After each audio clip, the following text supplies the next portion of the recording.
It's 3:47 a.m. You've been driving for 14 hours straight. Your eyes are heavy. The road starts to blur. And then, for just a few seconds, you're not there anymore. This is the moment most truckers never talk about. The moment that kills more drivers than speeding, more than bad weather, more than mechanical failure, combined. It's called microsleep. And tonight, we're going inside it. Before we get to what happens inside that cab after our 14, you need to understand why truckers are even in this situation in the first place. It starts before the engine turns on. A dispatcher calls.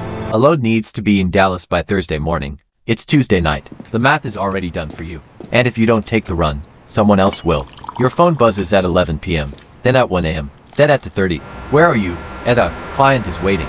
Meanwhile, your pay stub from last week is still sitting on the passenger seat. The numbers don't lie. You can't afford to say no. You pull into the truck stop to check your fuel. The gauge is almost empty. You do the math on what's left in your account versus what it costs to fill the tank. You sit in that diner at 3 a.m. alone.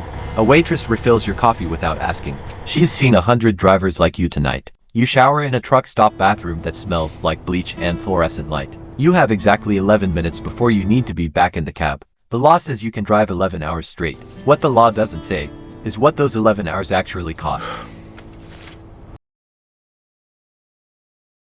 Hour 1. You feel fine. The cab is warm. You've got your Lucky Charm swinging from the mirror. The one your daughter gave you 3 years ago.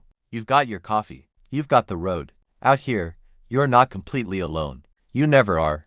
Two trucks pass each other going opposite directions. Headlights flash once.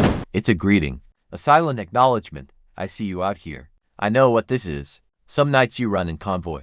3 trucks, same highway, same direction. Nobody talks about it. Nobody has to. You just stay close. But by hour 7, the tricks start. Window down. Cold air at 60 miles an hour feels like a slap in the face. That's the point. Radio up, loud enough to feel it in your chest. Some drivers keep sunflower seeds. The constant motion of cracking them open keeps the jaw moving, keeps the brain slightly engaged. Some drivers talk to themselves. Full conversations, out loud, alone in the cab. Whatever it takes. One driver we spoke to keeps a small dog on the passenger seat. The animal wakes up every few hours and needs attention. Best alarm clock he's ever had, he said. And then there's the stuff nobody puts in the manual. The prescription bottles lined up next to the gear shift. Legal, documented, and absolutely necessary. Some drivers will tell you just to function. At the truck stop, the CB radio crackles with voices. Road conditions ahead. Ice on the 40. Construction on the bypass. A driver asking if anyone's seen a rest stop in the last 50 miles. Next to the parking lot, barely visible behind a row of semis, a small chapel. Open 24 hours. No questions asked. You'd be surprised how many drivers go in. This is the world nobody sees. The world that runs while everyone else is asleep. And then the road itself fights back. A lightning storm appears on the horizon. You watch it for an hour before you drive into it. There's nowhere to go but through. Black ice on the overpass. You feel the trailer shift before your brain registers what's happening. Hands tight. Breathe. A deer. Frozen in your headlights. Gone in a split second. Out here, the road doesn't care how tired you are. Hour 11. Hour 12. Your neck aches. Your lower back burns. And your eyes start doing something you can't control. There's a note on your dashboard. You wrote it 3 days ago. Almost home. The words blur. What I'm about to tell you is the real reason trucking accidents happen. Not speeding, not weather, not mechanical failure. It lasts less than 30 seconds, and the driver never knows it happened. Microsleep. The brain shuts down in fragments while the eyes stay open. You are driving.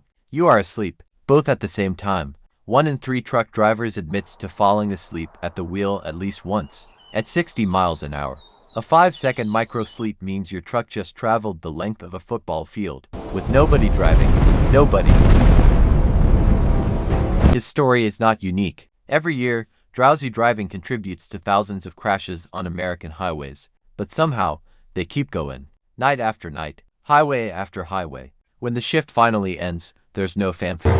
No applause. Just a key turning off. An engine going quiet.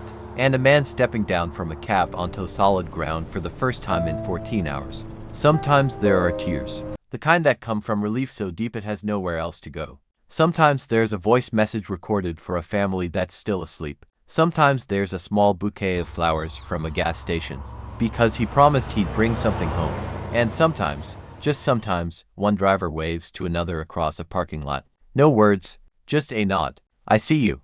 I know what this cost. This is truck culture. And this is the side of trucking nobody shows you. We spoke to a driver with 11 years on the road. He was counting change at a rest stop at 2 a.m., trying to figure out if he could afford to stop for the night or if he had to keep going. He asked us not to use his real name, but he agreed to share one story the night he nearly didn't make it home. I've been driving trucks for 11 years now. Long haul, coast to coast. And people always ask me the same thing. How do you do it? How do you sit behind that wheel for so many hours without falling asleep? The truth is, you don't just do it. You learn to survive it. By hour 14, the road starts to look different. The lines on the highway blur together. Your eyes feel like someone filled them with sand. You roll down the window. You blast the radio. You drink your fourth coffee of the night and pretend it's still doing something. But here's what nobody tells you. Between 2 and 5 in the morning, that's when it gets truly dangerous. And that's when it happened. The thing every trucker fears but never talks about. I once woke up and the truck had drifted 6 feet to the right. 6 feet at 60 miles an hour, nothing happened. But I sat there for 20 minutes just shaking. After that, I changed how I do things. I take my breaks, I listen to my body. I use the systems the truck has. Because the load can wait, the deadline can be renegotiated, but you only get one life. And out here at 3 in the morning, that's not just a saying.